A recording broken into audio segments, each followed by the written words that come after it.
She was the quiet girl in the back of the class, the one no one noticed, the one who never raised her hand. But when a frustrated teacher tried to embarrass her with an impossible math problem, something extraordinary happened.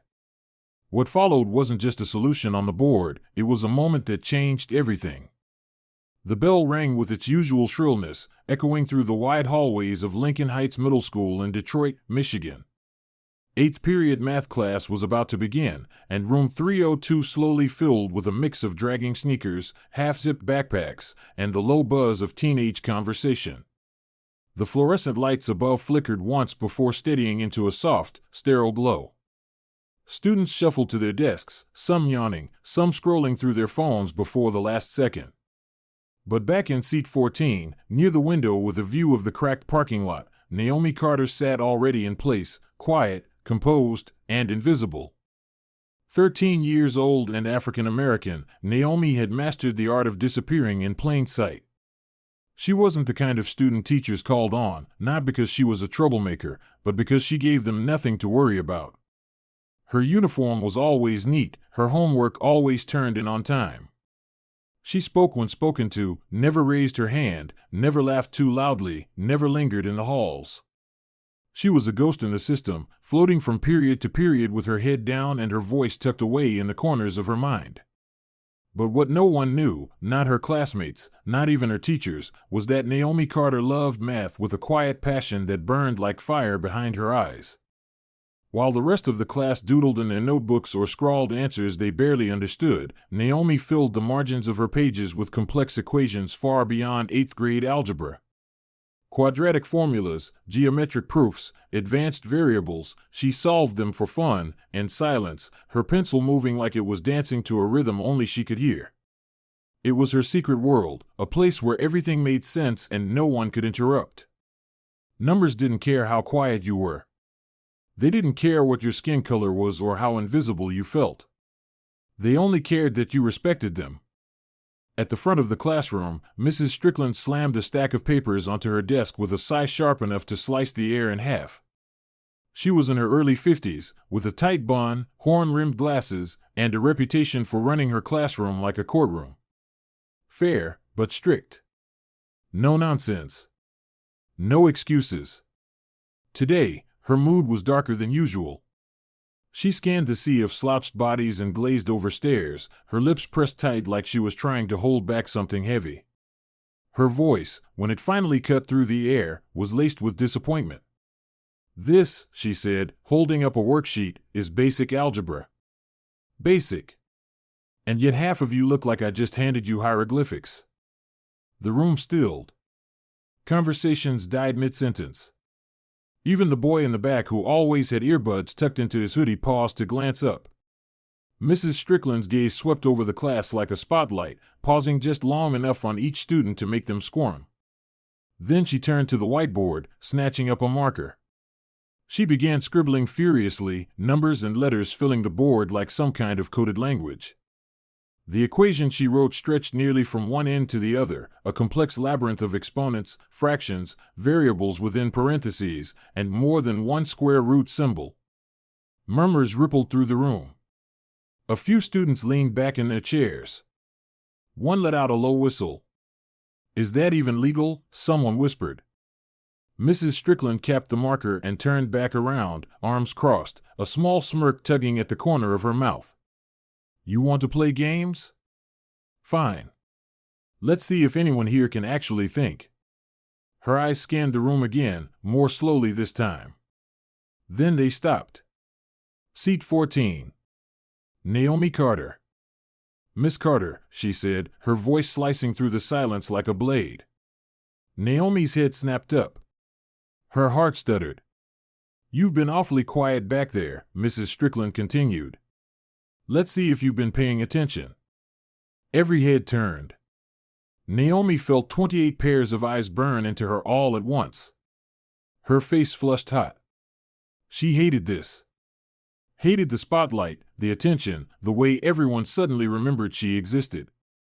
She nodded once, barely. "Yes, ma'am," she said, her voice barely above a whisper. But Mrs. Strickland wasn't done. She stepped aside, gesturing toward the board like a magician revealing her final trick. Go ahead. Solve it. Naomi didn't move. Not at first. Her fingers clenched the edges of her desk. She could hear the whispers now, soft but sharp. No way she knows that. She's too quiet. She probably doesn't even know what half that stuff means. A boy behind her chuckled, not even bothering to hide it. But Naomi didn't flinch. Not on the outside. Inside, her brain was already at work. Not panicked, not spiraling, but focused. She had seen this type of problem before, or at least something similar, in the college-level math book she checked out from the public library every weekend. She stood slowly, her chair scraping softly against the floor. Her steps toward the board were quiet but firm. Not confident, not cocky, just sure of one thing: she had done this before, 100 times alone, in silence, when no one was watching. The marker felt cool and unfamiliar in her hand. The room was dead silent except for the hum of the overhead lights. Naomi scanned the equation once more. Her mind was already breaking it down into pieces, isolating variables, eliminating terms, reducing complexity. She raised the marker and started writing. At first, her strokes seemed random, disconnected.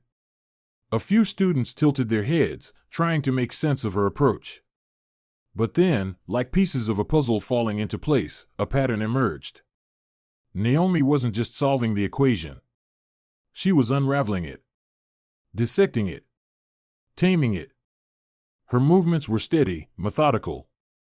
She paused only briefly to double-check her path, then continued, each line cleaner and more purposeful than the last. Mrs. Strickland stepped forward slightly, her smirk gone. She watched, eyes narrowed, arms now resting at her sides. By the time Naomi reached the final step, the classroom was still. No whispers. No laughter. Just quiet. Reverent, almost. Naomi circled her final answer, capped the marker, and turned to face the class. Her hands were marked with ink, her breathing calm. For a second, she thought no one would say anything. But then it happened, slow, tentative applause from the back row. Then more. Then the whole class. Not wild or exaggerated, but real. Surprised. Respectful. Naomi's eyes darted to Mrs. Strickland, whose gaze was fixed on the board. She stepped closer, lips moving silently as she traced Naomi's steps with her finger. Her expression unreadable. Finally, she stepped back and looked at Naomi, not with skepticism, but something else entirely. Something like respect. Naomi walked back to her seat, her face still warm, but her head held just a little higher. She sat down, placed her hands in her lap, and stared down at her desk. Her fingers were still trembling slightly. Not from fear, but from release. She had done it. She didn't just solve a problem, she had broken a rule. The unwritten one that said girls like her were supposed to stay quiet. To be small. To never, ever outshine the ones who never had to prove anything. But now the air in room 302 felt different. Charged. Shifted. The kind of shift that happens not with fireworks, but with a single, undeniable moment. Naomi didn't know what would come next. She didn't care. She had stood up. She had spoken in the only language she truly trusted, numbers. And they had spoken back. For the first time in her life, Naomi Carter wasn't invisible. For a moment after Naomi sat back down, the classroom remained suspended in a kind of stunned silence, as if the air itself needed a second to catch up to what had just happened. Her hands, still faintly dusted with whiteboard marker ink, rested on her lap. She stared straight ahead, avoiding the eyes now darting in her direction like flickers of light.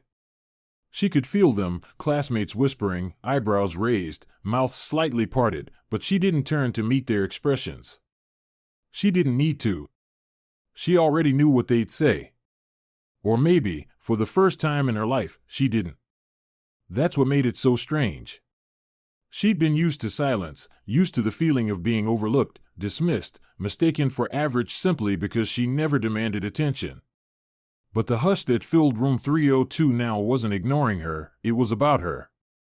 Mrs. Strickland stood still by the whiteboard, her marker cap still in hand, frozen mid-thought.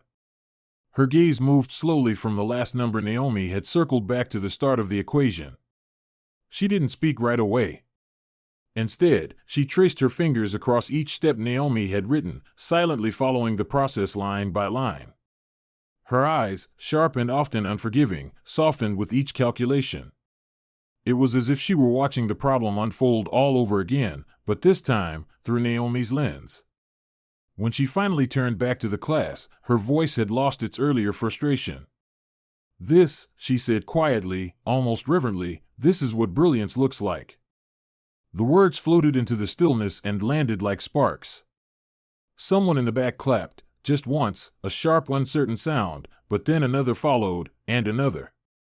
Soon the room echoed with a hesitant, growing applause. Naomi sat motionless, unsure what to do with the sound of validation that suddenly wrapped around her. She hadn't chased it. She never even imagined it. Yet here it was, rising like a wave she never meant to cause. By the time the bell rang a few minutes later, nobody was laughing. There was no teasing, no sarcasm in the air. The usual stampede of backpack zippers and chair legs scraping tile happened a little slower than usual, as if everyone was still thinking about what they'd seen. Naomi quietly packed her things, slipping her notebook into her bag and tugging the strap over her shoulder when she heard the voice. "Naomi, can you stay a minute?" It was Mrs. Strickland. Her tone was different now, not commanding, but curious. Almost gentle. Naomi hesitated at her desk for a beat, then nodded. A few students glanced back as they left, but no one said anything. When the last of them filtered out into the hallway, Mrs. Strickland perched on the corner of her desk and crossed her arms, not defensively, but in thought. "That problem," she began, gesturing toward the board, now still glowing with the faint trace of Naomi's work, "I pulled that from a college entrance exam. It wasn't meant for middle school. Certainly not something I expected anyone in this room to solve." Naomi stayed quiet. She wasn't sure if she was supposed to say thank you, apologize, or explain herself. Mrs. Strickland continued, "But you didn't just solve it. You broke it down like it was a riddle you'd already answered in your sleep." She paused again, then leaned forward slightly. "Why didn't you ever tell me?" Naomi blinked. "Tell you what?" "That you were gifted," she said simply. Naomi looked down at her shoes. She shrugged. "I didn't think it mattered." The answer hung between them for a moment, heavy and real. Mrs. Strickland exhaled through her nose, then stood and walked slowly to her desk, rifling through a drawer until she pulled out a manila folder. "There's a district-wide math competition coming up. They don't usually let 8th graders in without a nomination, but I think we can make an exception. That is, if you're interested." Naomi stared at the folder. It looked like any other stack of paperwork, but to her, it might as well have been the moon. She nodded slowly, unsure if her voice would cooperate. Mrs. Strickland smiled faintly. It wasn't the warmest smile, but it was sincere. "Good. I'll email your guardian tonight." Naomi hesitated, then found her voice. "It's my mom. And my grandfather. They both help." "Then I'll reach out to them," Mrs. Strickland said. "But I want you to know, today wasn't a fluke. I've taught for over 20 years, and I've seen kids try to fake it, try to impress. What you did wasn't about impressing anyone. It was real." Naomi nodded again, slower this time. Something in her chest uncoiled, something tight that had lived there for a long time. She turned to leave, but just before she stepped through the door, she paused. "Thank you," she said softly. And for once, she meant it. The hallway outside felt louder now, like the world had hit unpause and was racing to catch up. Naomi walked down it differently, not faster, not prouder, but steadier. Her hands weren't clenched around her backpack straps. Her shoulders didn't hunch. The glances from other students didn't sting the way they used to. Some of them even looked interested. Curious. As if they wanted to know who she really was. By the time she reached her locker, two girls from her science class were whispering nearby.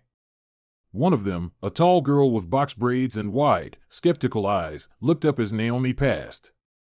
"Hey," she said, stopping her. Naomi paused. "That thing you did in math today? That was crazy. I didn't even understand what half of it meant, but it looked like magic." Naomi's lips tugged upward. Not a full smile. Just a flicker. "Thanks." The girl nodded, then added, "You should teach me sometime." Naomi gave a small laugh, quiet and real. "Maybe," she said. Later that evening, as the sun dipped low behind the skyline and painted the city in soft amber light, Naomi sat at the kitchen table with her spiral notebook open in front of her.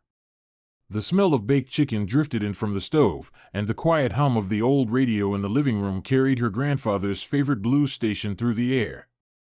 Her mom was still at work at the hospital, doing the evening shift. But Papa, as she called him, sat across from her with a newspaper folded in half and a pair of reading glasses sliding down his nose. He looked up, noticing how still she was, her pencil hovering over the page. "Everything all right, baby girl?" Naomi looked up at him. "Something happened today."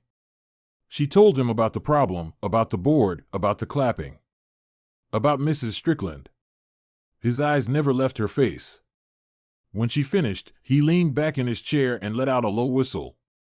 "Well, I'll be," he said. "You finally let him see."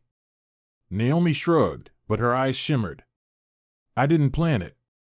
"Don't matter," Papa said, reaching for his sweet tea. "You showed up. That's what counts." She nodded, then added, "Mrs. Strickland wants me to enter some competition. She said it's for high schoolers, but she thinks I can do it." Papa smiled wide now, his front gold tooth catching the kitchen light. "Of course you can. Shoot, they lucky to have you." After dinner, she returned to her desk and opened a fresh page in her notebook. Not for practice problems. Not tonight. She wrote at the top, "Goals." Then underneath, in neat, even script, "Math team. Scholarship. Maybe teach one day. Maybe something more." She didn't know exactly where this was going. But she knew now, finally, that it was going somewhere. And in the quiet that followed, the sound of the city outside her window soft and distant, Naomi Carter no longer felt like a girl trying to disappear. She felt like someone beginning to arrive. The hallway felt different when Naomi stepped into it after the final bell.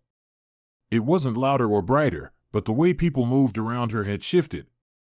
There were glances, not the usual fleeting ones that passed over her like she wasn't there, but the kind that lingered, curious and measuring.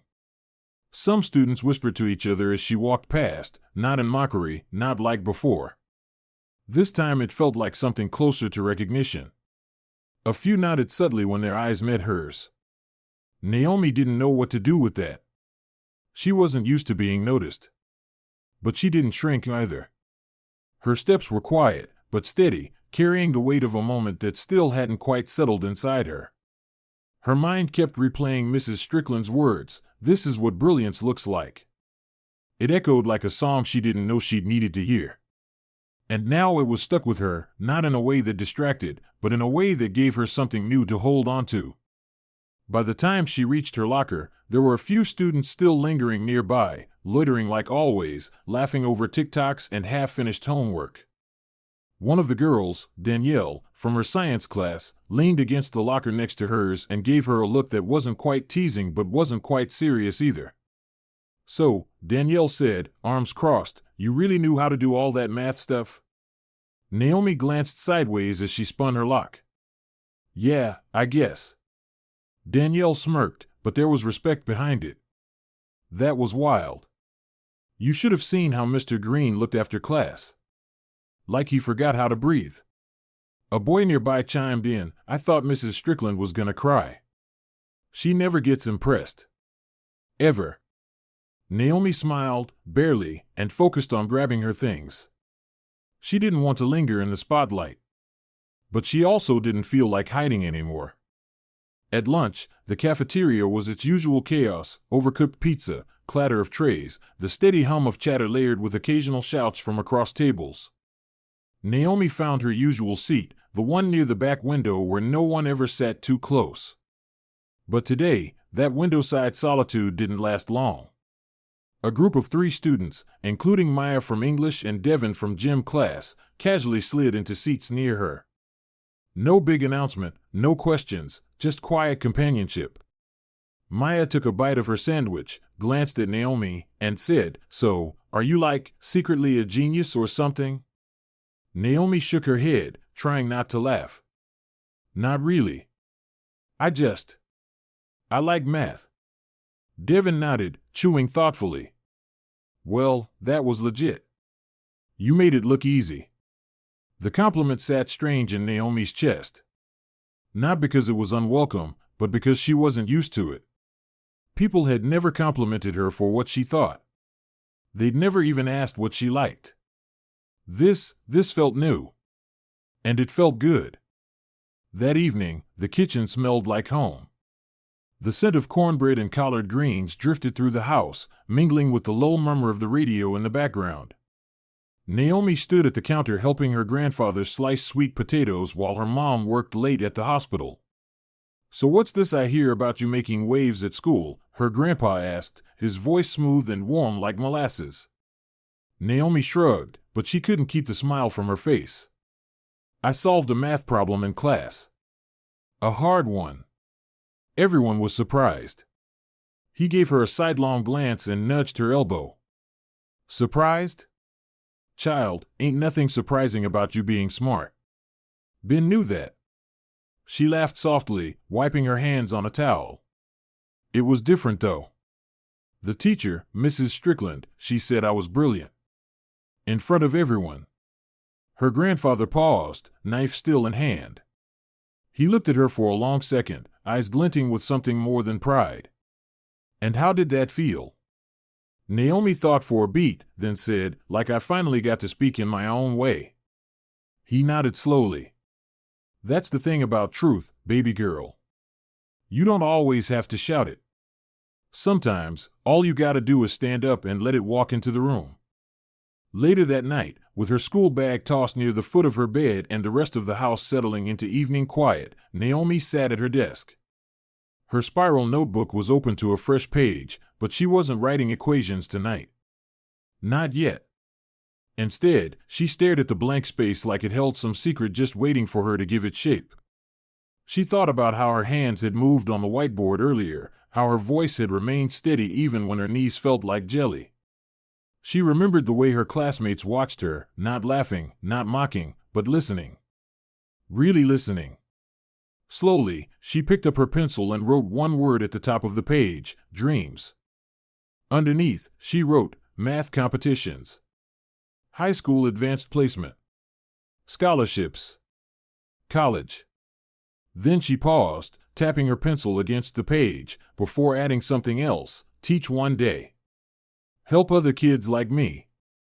Be the person I needed when I felt invisible. She stared at the list for a long while, her chest rising and falling with the quiet rhythm of possibility. This notebook, once filled with hidden equations scrawled in margins like secrets she didn't think anyone would care about, now felt like something else entirely. It wasn't a hiding place anymore. It was a starting point. The next morning at school, Naomi walked through the front doors with the same backpack, the same untied shoelace she always forgot about, the same pressed uniform.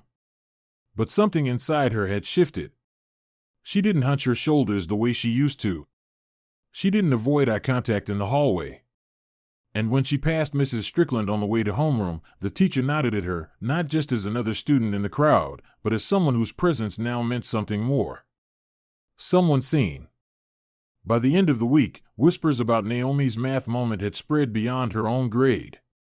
A 7th grader even stopped her in the hallway and asked, "Are you the girl who did that crazy equation on the board?" Naomi smiled modestly and replied, "Yeah, that was me." The younger girl beamed. "That was awesome. I want to be good at math too someday." Naomi didn't hesitate this time. "You can be. Just don't be afraid to let people know you're good at it." That weekend, her mother came home early from work with tired eyes and takeout in hand. After dinner, Naomi sat her down and told her everything. The challenge. The silence. The applause. Her mom listened without interrupting, nodding slowly, her eyes glistening by the time Naomi finished. She reached out, cupping her daughter's face in her hands. "I've always known you had something special, baby.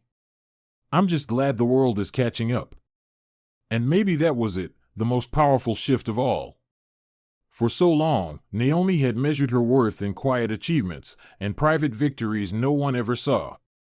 But now, with the world catching up, she realized she didn't have to whisper her way through life anymore. Her story wasn't just about solving a math problem. It was about stepping into the light, claiming space she had always deserved. The applause would fade. The whispers would move on. But what she had now, what would stay, was the knowledge that her voice, her mind, her quiet fire, all had weight.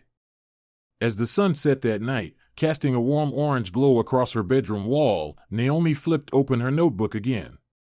This time, she turned to a blank page, stared at it for a moment, then began filling it, not with numbers, not with goals, but with the story she was writing now. Her own. And as the pencil moved across the page, she smiled, knowing this was just the beginning. Because sometimes, all it takes is one moment to be seen, and once you are, the world can never unsee you again. As the author of Naomi's story, I want to take a moment to speak directly to you, the one reading or listening, the one who might see a bit of yourself in her journey. Maybe you were, or still are, like Naomi, someone who keeps their head down, someone with big dreams tucked inside quiet corners, waiting for the right moment to be seen. If that's you, let me tell you something that Naomi's story proves: your voice matters, even if it's soft.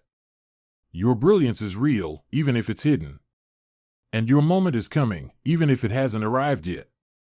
So often, society tells us that we have to be loud to be heard, bold to be respected, or outspoken to be successful. But the truth is, there's incredible power in quiet strength. Naomi didn't scream for attention. She didn't try to prove herself with words. She showed up, did the work in silence, and when her time came, she let her truth speak, not to impress, but simply because it was ready. And that was more than enough. Here's the lesson I hope you carry with you: don't shrink to fit into someone else's expectations. Don't hide your gifts just because no one has noticed them yet. Keep learning. Keep dreaming. Keep doing what you love, even if you're doing it in secret for now. One day, like Naomi, you'll find yourself standing in front of something intimidating, a challenge, a classroom, a moment that feels too big, and you'll realize you've been preparing for it all along. And if you're in a position like Mrs. Strickland, a teacher, a parent, a mentor, or just someone who has the power to encourage, remember that one moment of recognition can change someone's life. Look closer. Listen deeper. You never know who's quietly waiting to be seen. To every young person who feels invisible, I say this: you are not small. You are preparing. And when the time comes, you'll be ready to show the world just how powerful your quiet voice truly is. On behalf of the U.S. Justice Story channel, thank you so much for being here. Thank you for listening, for caring, and for making space for stories like Naomi's. If this story touched your heart, please consider sharing it with someone who might need a reminder that they matter too. Don't forget to like, subscribe, and stay with us as we continue telling stories of courage, hope, and justice, stories that remind us all that everyone deserves to be seen. Until next time, take care, and never underestimate the power of being exactly who you are.